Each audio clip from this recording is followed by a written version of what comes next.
Hey everyone, welcome to my channel and welcome to the stream and a brand new chapter in a new series.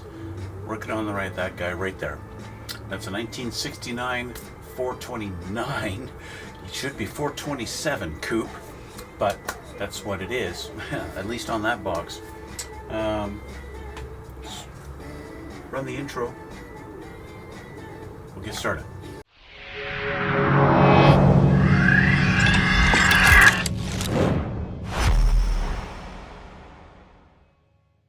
Okay guys, we're back and we're going to start. Woohoo, yes, we're back.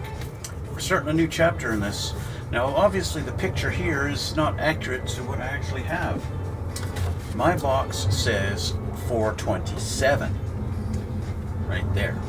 Bing, bing, bing, bing, bing. Upside down, yes, 427. There we go. Okay. That's what my box says. Obviously the 429 box that you see online was an error in the print, because Chevy don't make no 429. They made the 427. 1969 Corvettes had 427s in them. Okay? Now I am coming right off the heels of a build at 1998 Firebird. So I'm kind of in a Chevy mood, right? So we're going to start this build. I literally just unopened the box to this about 10 minutes ago. I already have a 3D part for it. We're going to talk about that later. So let's open up everything here and see what we've got in the box, okay? Let's change the camera so you can see what I see. Alright, here we have it.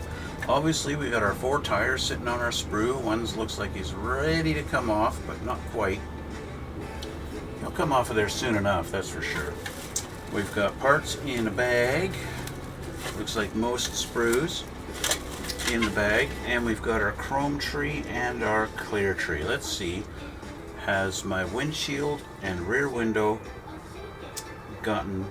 We're not quite scratch free. See, it would have been nice if this was in its own bag to prevent it from rubbing up against parts in there for the last 20 years or so, 30 years, whenever this was built.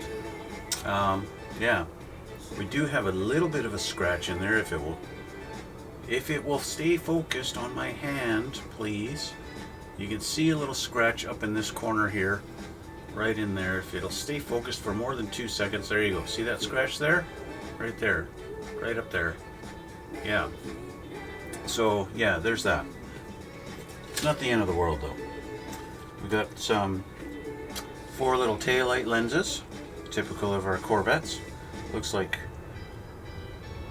No, we got a little bit of flashing around that one lens, but that's okay. We have our chrome sprue. Wheels. We've got our Corvette Rally wheels. We've got a chrome intake manifold, carburetor, valve covers, coil springs, alternator, air cleaner, something, and that looks like maybe a gear shifter. I could be wrong.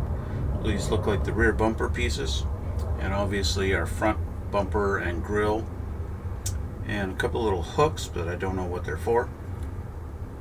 Don't know what those are for. And these strips, I'm guessing these go along the sides at the bottom of the car. The skirts, I guess. Yeah. Alright, that's our chrome sprue. We get a free catalog, which obviously this is very outdated from whatever year this model was built in. We've got decals.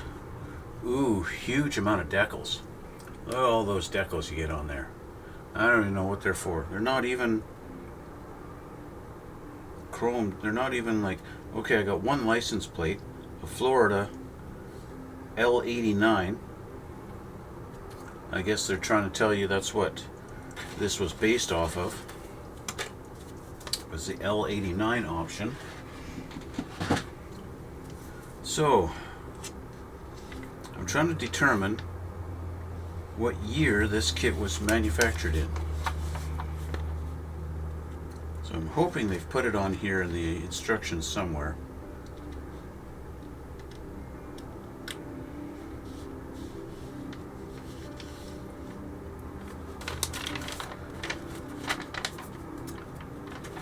Instructions are pretty straightforward and typical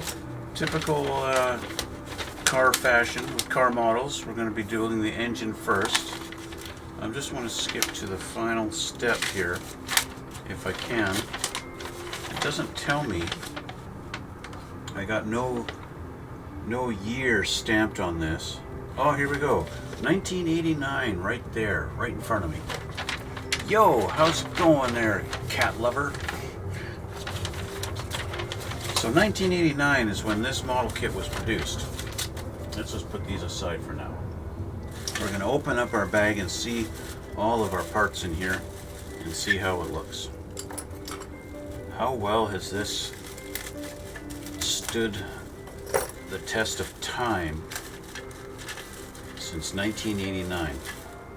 It's funny, this is not quite red, it's like a super orange color.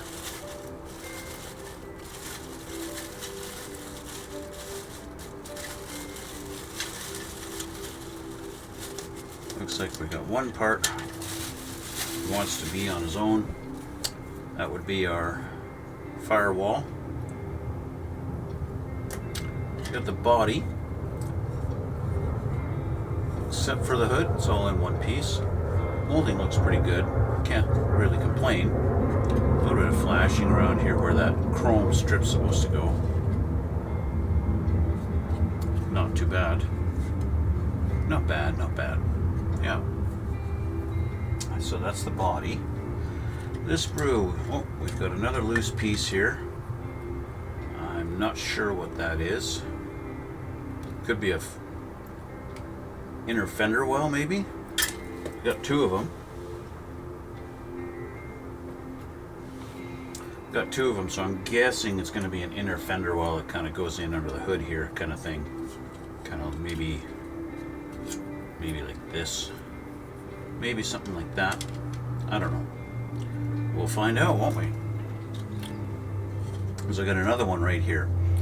So a couple of seats, engine blocks, water pump, and our interior bucket. It's funny how square some of the stuff was back then. Sprue number 2 is what I'm calling it right now. I don't know. A lot of flashing on this. There's our dashboard and our pedals. Front suspension here and here. Looks like a leaf spring. Yeah, a leaf spring for the rear end. Why only one? Where's the other leaf spring? Maybe on another sprue? I don't know. Why do I only have one leaf spring? Maybe it goes across? I really don't know. We'll find out. Yeah, I'm guessing it goes across. It goes across our rear end. Weird looking rear end, I'll tell you that. I'm used to the old, like, you know, Ford 9-inch rear end style kind of stuff. Anyway, there's our lower chassis. Nice and square and clean looking. We'll take care of that for sure. Looks like some more engine parts. Intake manifolds, cylinder heads, exhaust manifolds. It looks like we've got 3 2-barrel carburetors. Look at that. We got a 6-pack on this car. 3 2-barrel carburetors. I didn't know they did that. 427 with a 6-pack? That's crazy. Got our distributor cap over here and our master cylinder. That's nice that they got the master cylinder with the detail of the actual clips to hold on the lid on the master cylinder. Fan belt and a very short drive shaft.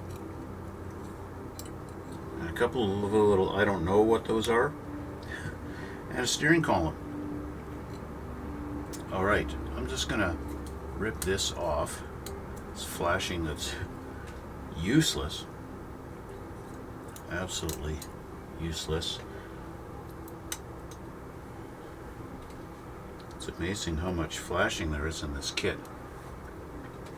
Okay, so that's that one. One final sprue. Looks like our backs, the seat backs, the backs of the rims, Looks like part of our intake slash hood, which is going to probably go in right here kind of thing. I don't know if this actually mounts onto the engine. I'm not sure. Steering wheel, inner door panels. It's nice that those are separate.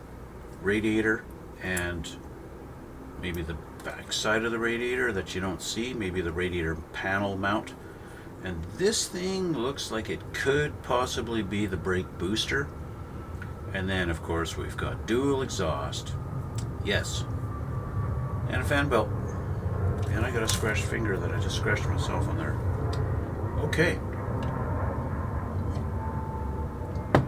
So, let's switch the camera back. Oh, the 3D printed part I have is if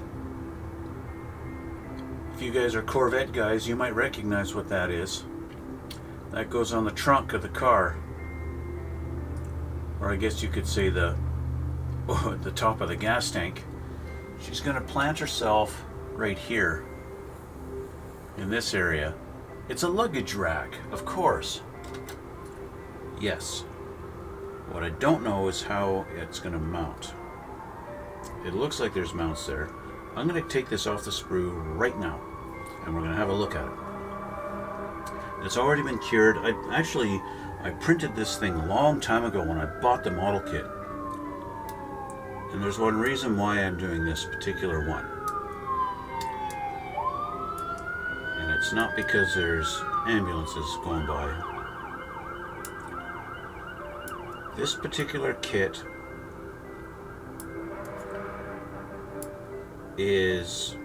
I'm doing this one simply because way back in like 1969 or 70, my dad owned one of these Corvettes.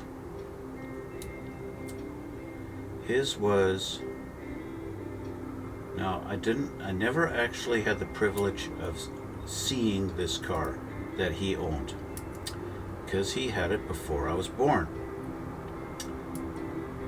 Him and my mom, they decided they're going to go on a road trip from Vancouver to California in the middle of the summer.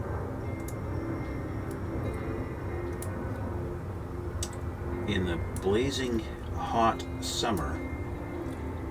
And of course, his car did not have air conditioning.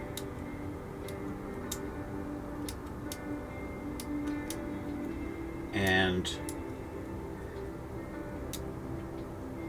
they were not having a fun time at all driving this car in the blazing heat. His car happened to be black on black with no air conditioning.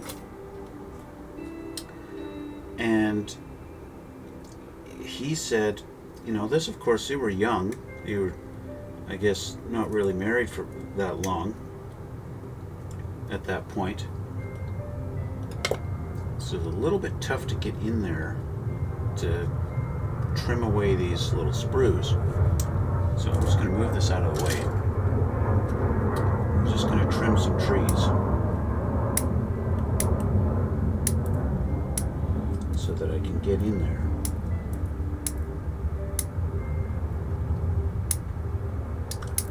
So they were trying to, my dad said, what he told me is he hated the car.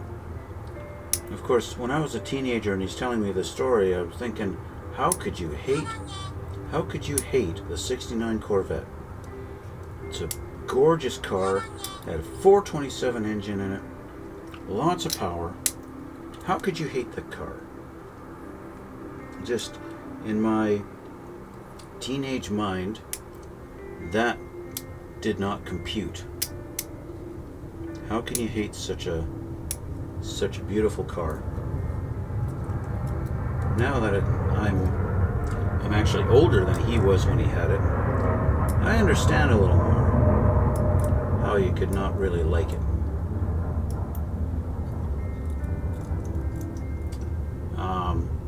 He said you could feel every bump in the road. And he hated that about the car.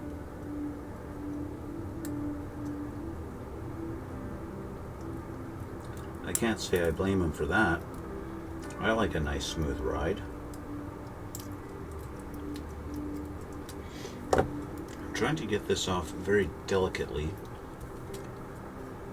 because, and you know what I could be using? I could be using my ultrasonic knife. I could be using that.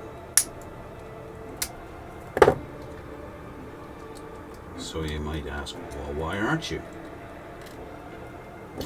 Because I'm lazy and I don't want to take it out of the package right now. And that's why I'm not using my ultrasonic knife. Simply put, I'm lazy and I don't want to take it out of the package.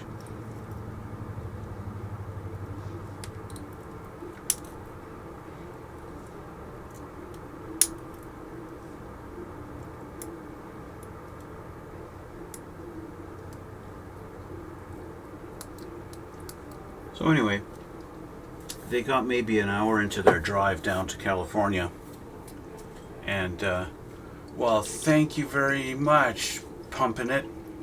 Thank you very much. Thanks for the Prime sub.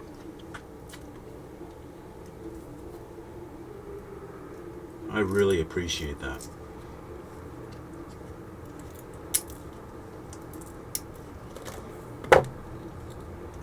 Almost there.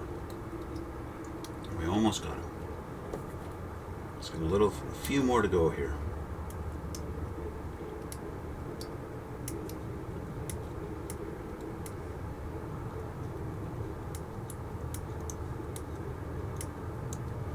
So anyway, they got about an hour into their drive down to California, and they had enough. It was too hot. It was a rough ride. They just hated the drive, hated driving the car, and so they turned around and came back home. And that was my parents' trip in their '69 Corvette.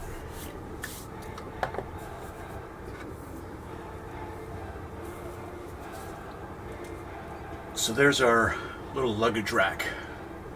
You deserve it. I can't watch though. My girlfriend's enjoys your stream, so I watch with her on YouTube. Well, I really appreciate that. Thank you. Tell your girlfriend thank you very much. I really appreciate that.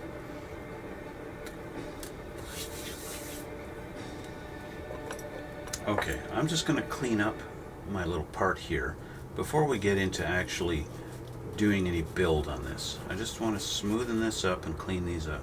Clean up my little parts.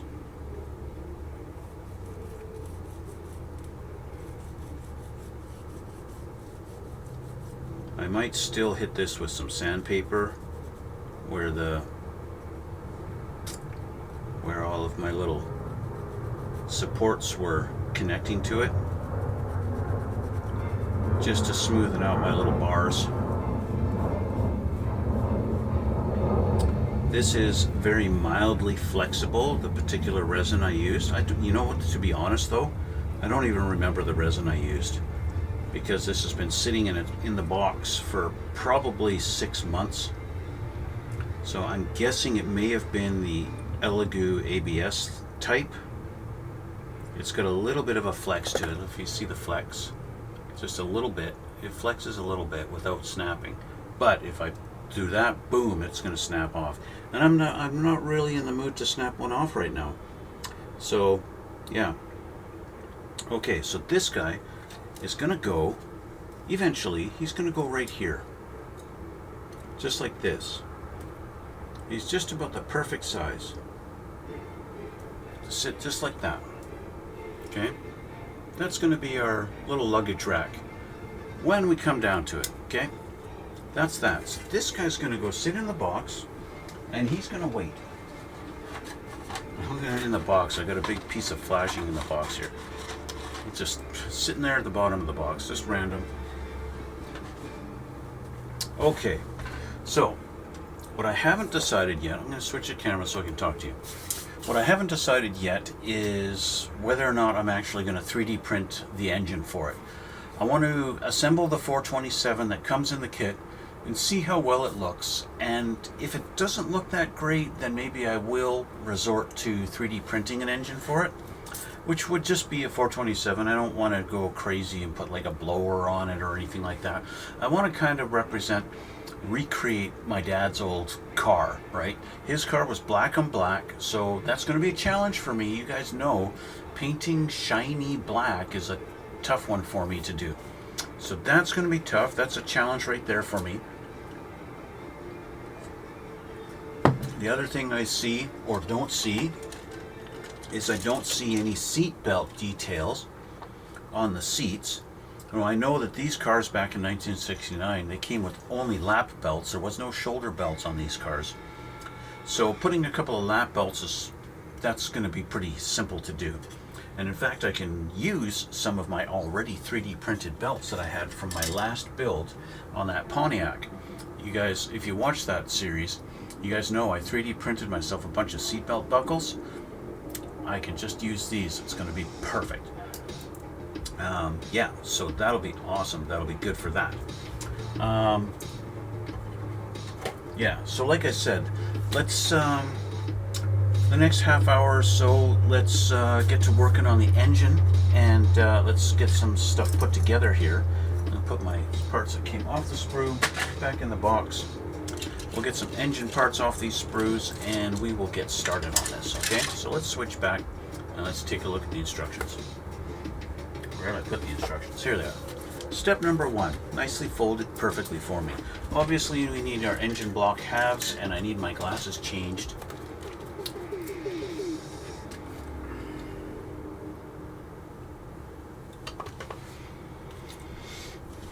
Okay, so we want engine block number 26, and I don't know, it's J. I guess J is probably the color call out for it. Yeah, aluminum, there you go. So we're going to need our block here. Now this is one of the things, this is why, right off the bat, I can see why I hate certain kit engines. Right off the bat here. I might as well take the water pump off here too. Now it's funny, they want you to paint the engine block aluminum. That tells me that they're trying to convince you that this is the ZL1 car, which had the aluminum 427, which there were only 2 ZL1s. I call it Z, I'm sorry, I'm Canadian. It's the ZL1 for you Americans. There were only 2 built, and one was convertible, one was a hardtop, and that is what they're trying to convince you here by making this aluminum, because those things were aluminum blocks. This is my guess. I think actually I read there was another option that came with aluminum 427, but I'm not sure. You can always correct me. Corvette guys will know for sure. But this is what I hate. When they make the oil pan, when they mold the oil pan into the block, like this. Okay? Oil pan's at the bottom there, so you get a big line going across the oil pan. Now, I have to clean that all up and get rid of that stupid line across there, because oil pans are not cut in half. Oil pans are one-piece stamped steel. So, first thing we got to do is glue this pan all the way across there. Get glue all the way through, all the way along the pan, and the transmission. I'm going to put a little clamp onto this guy here. Let's see if I can convince my clip to stay on there.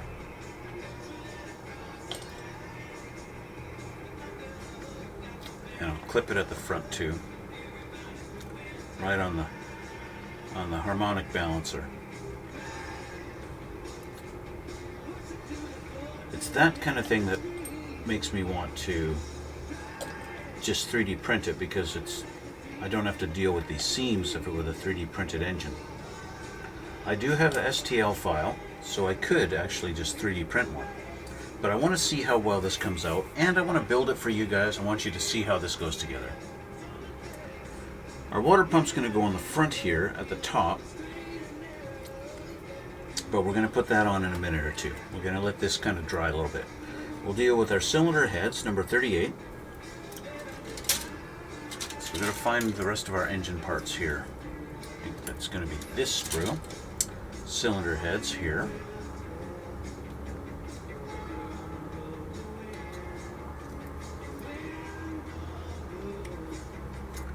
I always kind of felt like, you know, they don't do too much with the engine because it kind of sits under the hood, and unless you've got it in some kind of diorama where you've got the hood off, you're probably not going to be having the hood up very much.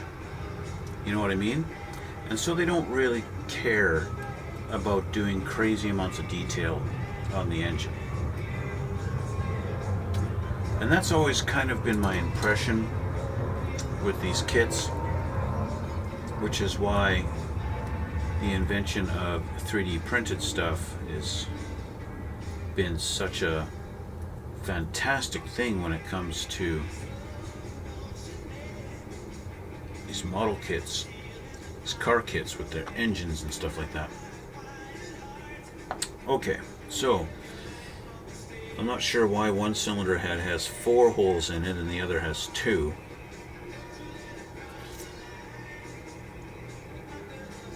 I wasn't paying attention to which one was which when I pulled them off the sprue. So now I gotta pay attention. They actually are molded different. Crap. It kinda looks like crap. I don't know which one goes which side.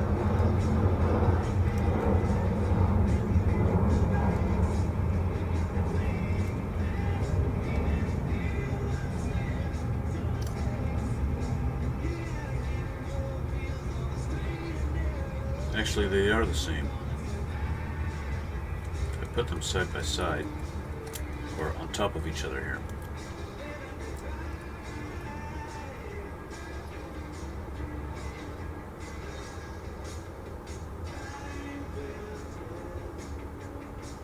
They're actually not exactly the same, but the exhaust manifold's going to go in the same spot.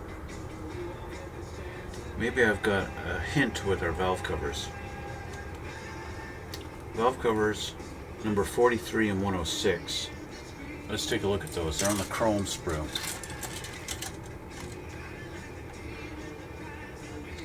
No, they're not going to help me at all.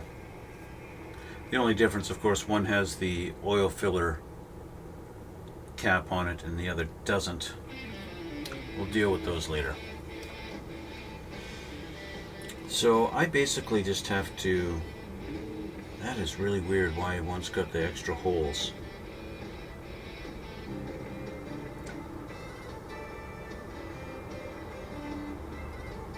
Extra holes for no reason.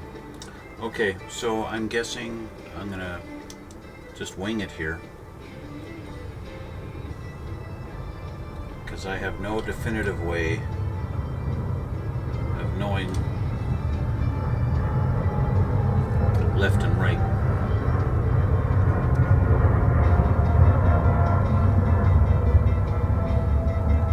You know, if one had a peg in it to go in on the block or something, and the other didn't, that would help.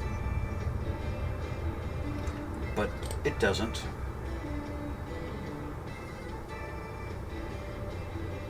Give them a little squeeze. And we have our intake manifold. We've got the big hole for the radiator right there, and then the hole in the center at the back for your distributor cap, or for distributor, I believe. No, I'm wrong. There we go. The hole off to the side is for the distributor. It doesn't really line up, does it? Look at the gap in there. the gap over on this side. Like, really? And you guys are going to say, oh, it's because you got your heads on the wrong side. Well, you know what? Let's test that theory. Let's take this over here. Let's test your head theory.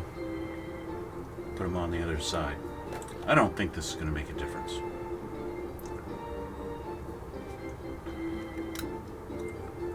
No, it doesn't. But I can kind of squish my heads. I want to squish my heads. No, I don't want to squish my heads. But I do want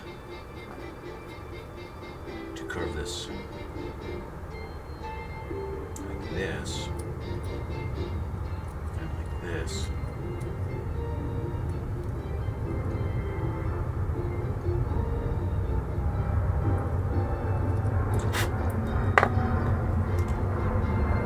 Put this on. That'll just help me kind of put a little bit. Oh, you know what? There's a little tab. Huh, I had it right. So there you go, guys. That's how you tell which is which. There's a little tab that goes into that little notch right there. You see that notch in there? The notch right in the center? Right there, right there, right there, right there. Yes, there's a little notch, and there's a little tab right there. So that's how that's gonna go. Yay! I fingered it out. You what? You heard me. It still doesn't stop the fact that I got a big gap. If I squish them together like as much as I can, you know what I want to do?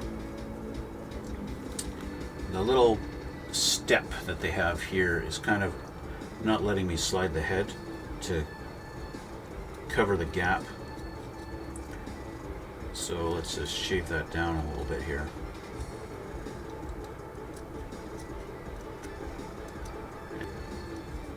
Now that should let me slide this up without it really affecting that very much.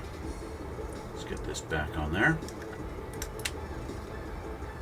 Yes, I realize the glue is dried and I don't have anything holding these on now. I realize that. Stop being a jerk about it. Yeah, stop being a jerk about it.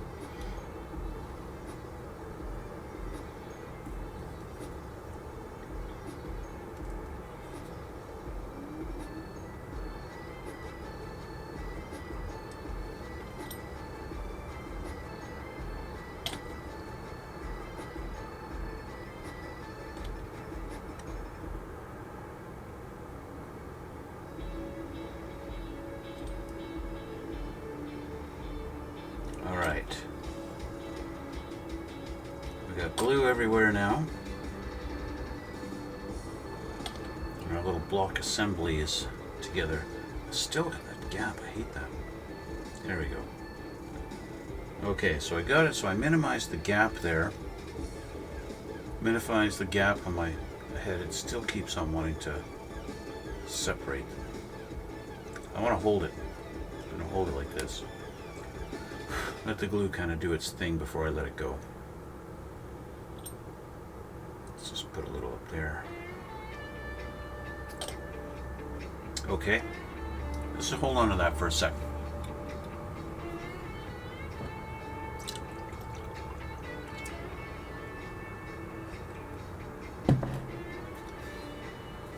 Now we don't have it yet, we're not in that step, but I know the distributor's got to go back here. And I kind of want to make the hole for it a little bit deeper, just so that it sits a little better into its hole. I mean, it sits fine, it'll be okay. But if I just drill it out, just that little hair, or I chamfer this, it'll just sit in there just a little better. Well, I mean, it almost sits by itself, right? See that there? Distributor, I haven't even put any glue on the distributor yet. And the other thing is, what am I doing about the spark plug wires? We got to do wires. And now that I've taken that off the front, I can put my water pump on.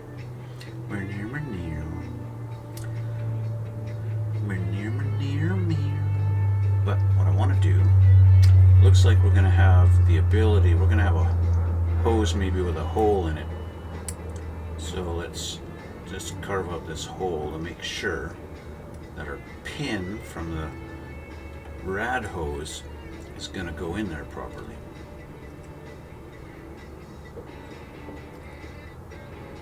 Okay. So we've got a peg in the center of it. I guess we're supposed to line that up on here. Peg doesn't fit in the hole. Of course not. Because they've carved a square hole in the front of the block. It's a square hole. And this peg is round.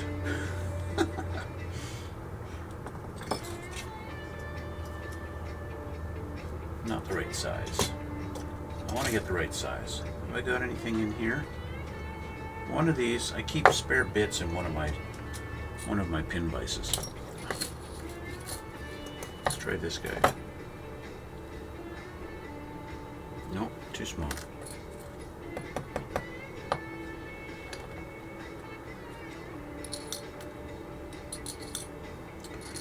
Maybe it's my big one that I've got bigger bits.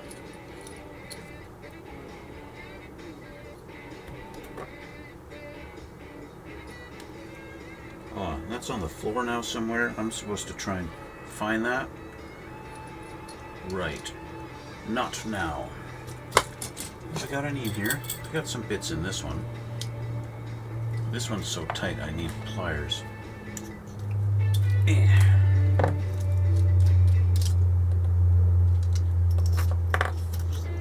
Got some bigger bits here. Which one do I need?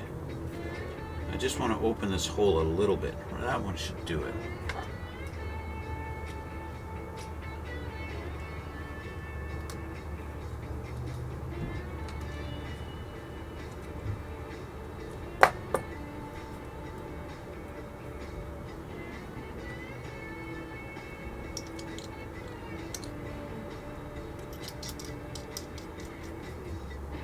Okay. There we go. We now have a round hole for our round peg. Let's see if it's big enough. And it's now big enough. Our water pump fits. Let's glue that on.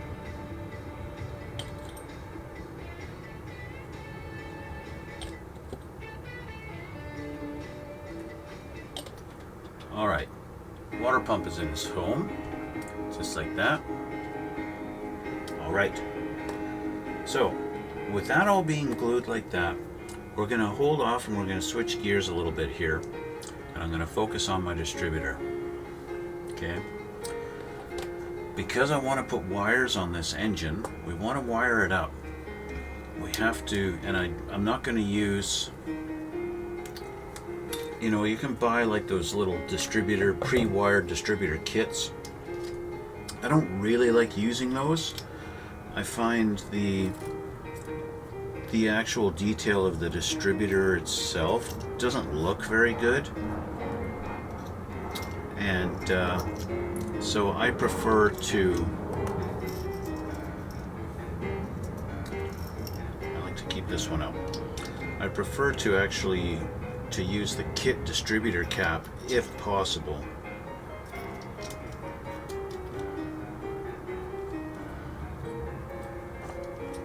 It's not always possible, but it usually is.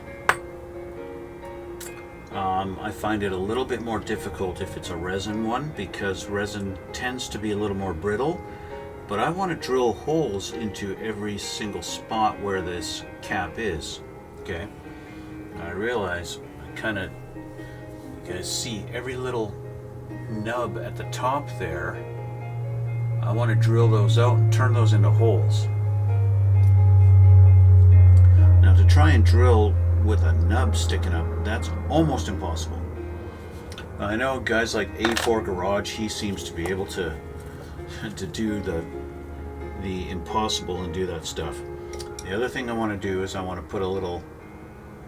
drill a hole into my vacuum advance so I can run a little hose off of that, just to add some detail to this engine and make it seem a little more realistic.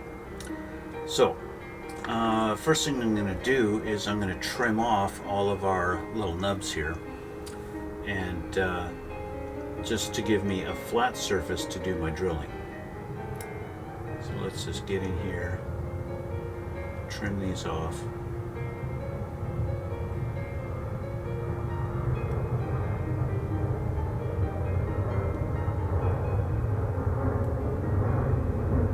Including the center one, if I can get in there. There we go. Let's try and get it all flat. It doesn't have to be perfectly flat, but it's going to be a lot easier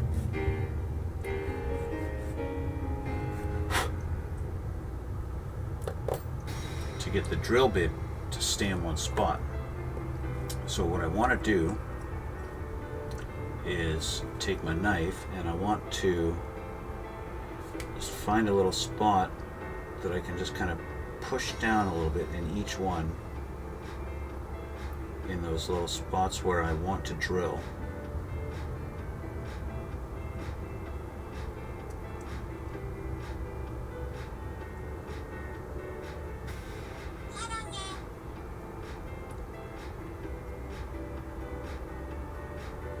Just pushing down into the plastic just to make a little, kind of a little divot, a little dent, tiny little dent.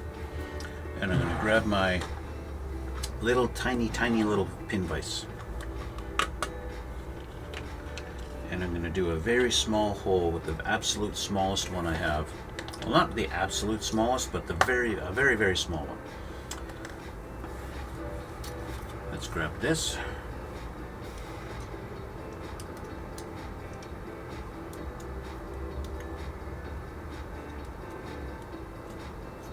There we go. All right. Put it on the lowest setting because I don't want it to go crazy on me. And actually, I'm going to use something I've had sitting for a while. Just going to grab it here.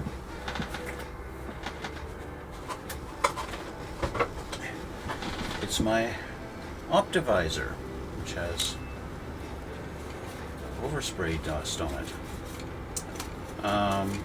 Yeah, this little guy. So I can go bing, and I can look like a real nerd.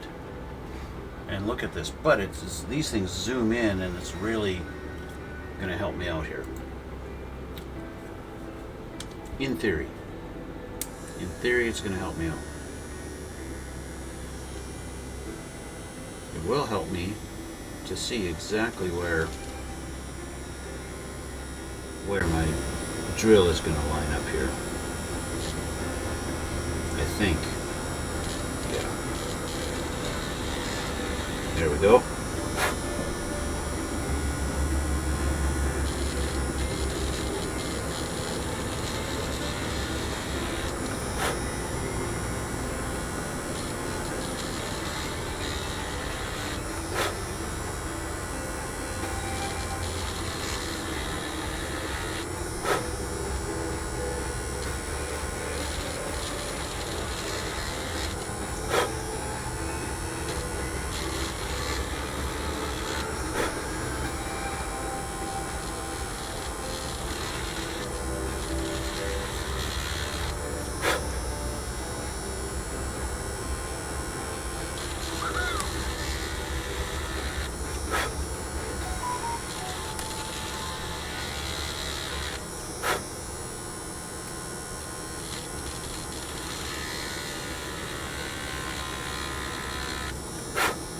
Is that 9? 1, 2, 3, 4, 5, 6, 7, 8, and 9. Yeah. Okay. So with that done, I realize it's going to be almost impossible for the camera to show you guys. So I'm just going to step up to a much bigger bit now and drill those holes a little bit bigger.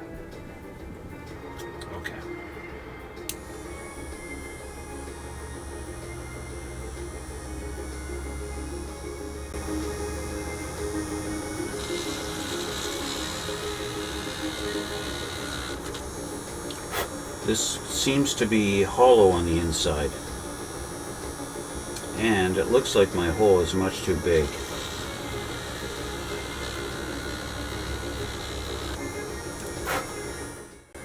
So I'm going to step down a drill bit size here.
Okay,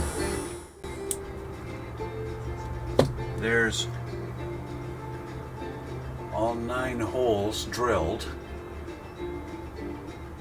in my distributor. I need to do one more hole at the very tip here. So we're going to do that same process. We're going to start with our small bit on the blue one.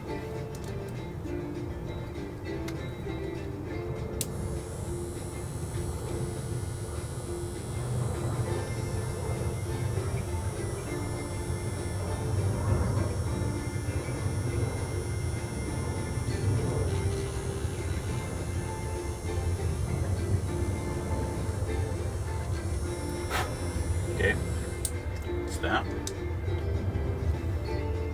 And I'll step up back to the yellow.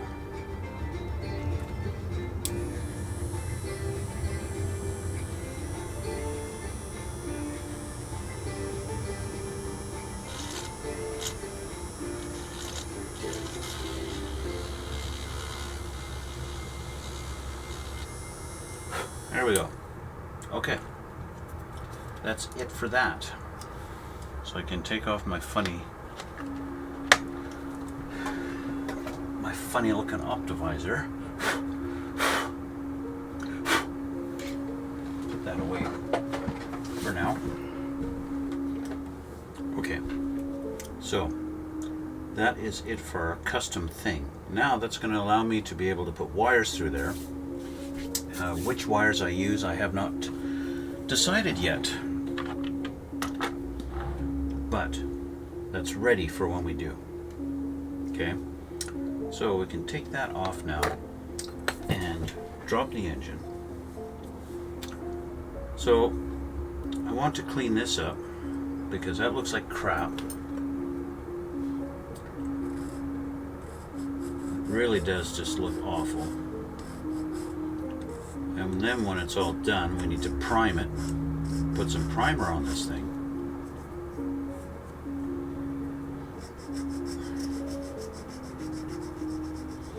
I don't like using my file and it's going in one direction only. That tends to put scratches in that direction only, but if I find if you do circles, it has a less tendency to make those deep grooves that are almost impossible to sand out. I don't mind a little bit of scratches on the on our oil pan here because I can put some sandpaper on there and I can smooth it out after that. In fact, that's what I'm going to do once I kind of eliminate this great big high step that we have going on here.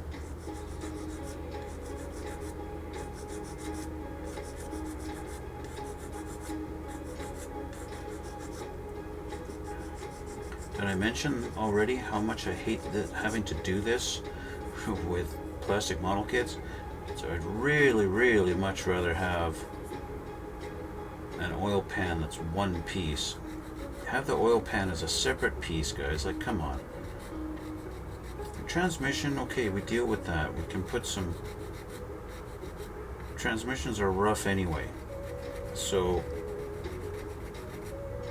we get this in there like that, and that's fine. I don't know how much of the bottom of the transmission is going to be visible in the final product, but it's not the end of the world if I got a seam on the transmission. Prefer not to have it. Judging by this pin there, that's probably going to go in a hole in the frame, which means not much of the transmission is going to be seen. Where is my frame? Frame is here, and I'm guessing that's the pin for the transmission there, like that. So yeah, that's all going to be visible there. And our engine block's going to fit in just like that. That's how she's going to go. Just like that. So now I got to take some sandpaper.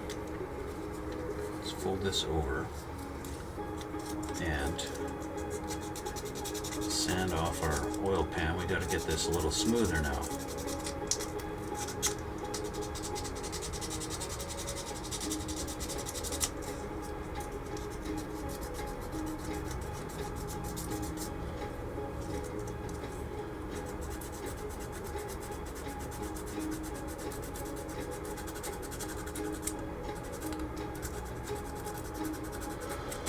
Now, if you've gone too far and you've got yourself some deep scratches in here, well, you're just going to have to pretend you're a body man and do all the steps and go from a coarse sandpaper down to all the way down to a fine,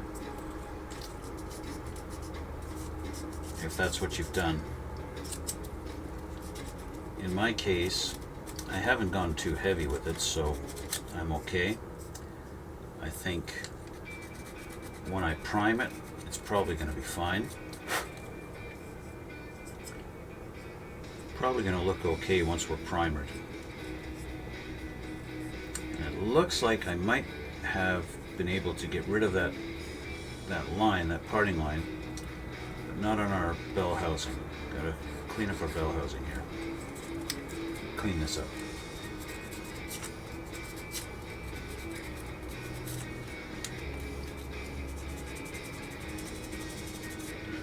Okay, so now we're going to grab a toothpick. Grab a toothpick. I happen to have some on my desk here.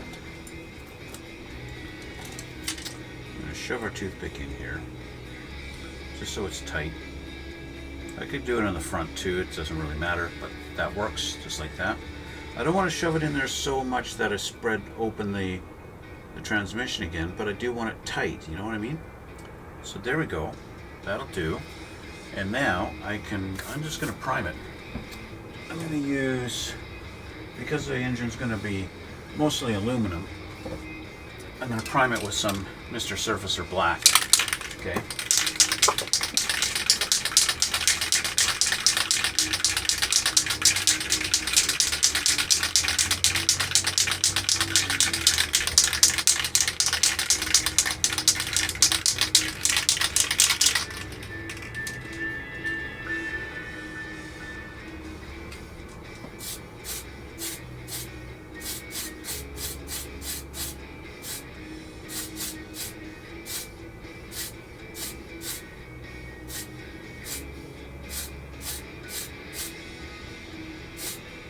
Okay.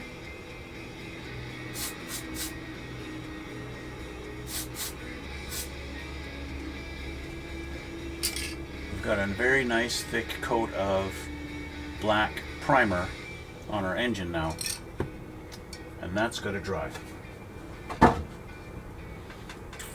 And so we're just going to put them in here, and we're going to let that dry, and that's pretty much where we're going to call it a day. What I want to do is kind of primer everything, and I'm going to do that off camera. I'm going to primer everything in, I think I'm going to primer it all in black. So unfortunately, by doing black primer on everything, it means that you guys aren't going to really see a lot of the detail anymore because it's all going to be black and it just doesn't show up that well on the camera. So I have to apologize right off the bat. Right, step one, I'm sorry guys, that's just the way it's going to be. But this car is supposed to be black and I need to have everything black primer, or at least black base, so that when I start doing stuff and putting it together, it's black already. Especially in areas that it's going to be hard to get in at later on as things get assembled. So I kind of need to have it all kind of black already. And so, oops. So yeah, so that's kind of where I need to finish it. I want to thank you guys for watching. Thanks for joining me on this little adventure. Thanks again to Pumping It. I hope you guys enjoy the video.